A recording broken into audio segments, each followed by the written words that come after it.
50 ans de combat. Paix à son âme.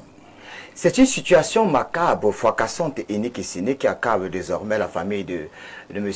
Anissé Kani et peut-être des Camerounais parce qu'il ne se battait pas pour lui, il se battait pour tout le pays entier. Il est mort pour la patrie, faut-il le rappeler. Il est mort avec les armes à main, il est mort pour le Cameroun parce qu'en principe, il ne se battait pas pour sa petite vie, il se battait pour tout le Cameroun et qui est carrément devenu une poudrière. Et c'est un monsieur qui rivalisait d'adresse avec les problèmes du Cameroun. La mort a eu raison sur lui et que la terre de nos ancêtres lui soit légère. C'était un individu dont la haine, la fougue et la sagacité n'étaient plus à démontrer. Il arrivait à lui et le bois au bois, il ne faisait pas de langue de bois.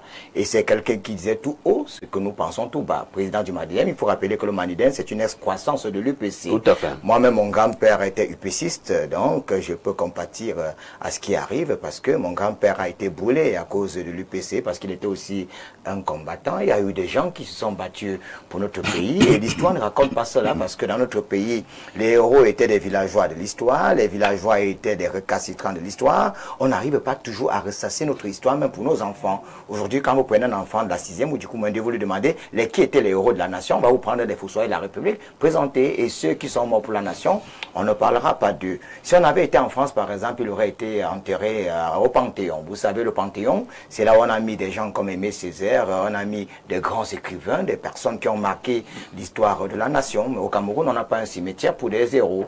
Au Cameroun, il y en a qui sont enterrés au Sénégal. Et là-bas, au Panthéon, il est écrit en grand, aux hommes valeureux, la nation reconnaissante. Exactement. Donc, Anissé Kani, moi, je vais tout simplement dire que c'est un monsieur qui brillait, qui a carrément, qui pourrait servir d'exemple pour les nouveaux dirigeants qui viendront prochainement. Parce que je crois quand même que ce sont des individus ce sont des personnes qui ont quand même fait des choses avant nous, avant peut-être notre naissance. C'est-à-dire des gens qui ont montré qu'on peut manifester pacifiquement, on peut faire des choses pacifiquement, on peut regretter qu'il soit décédé peut-être en prison.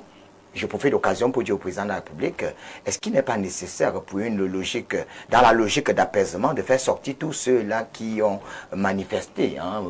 C'est vrai qu'on va dire, oui, ils ont fait ceci, ils ont fait cela, mais à un certain moment dans la vie, vous savez, vous vous souvenez, Nelson Mandela de regretter mémoire disait que les mentalités de répression détruisent les États, alors que les mentalités de tolérance construisent les nations.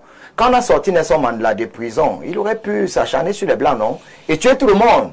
Mais il a dit, il n'y a pas d'Afrique du Sud noire, il n'y a pas d'Afrique du Sud blanche. Nous sommes dans une nation arc-en-ciel. Et ça fait de lui une certaine grandeur. Quand vous arrivez à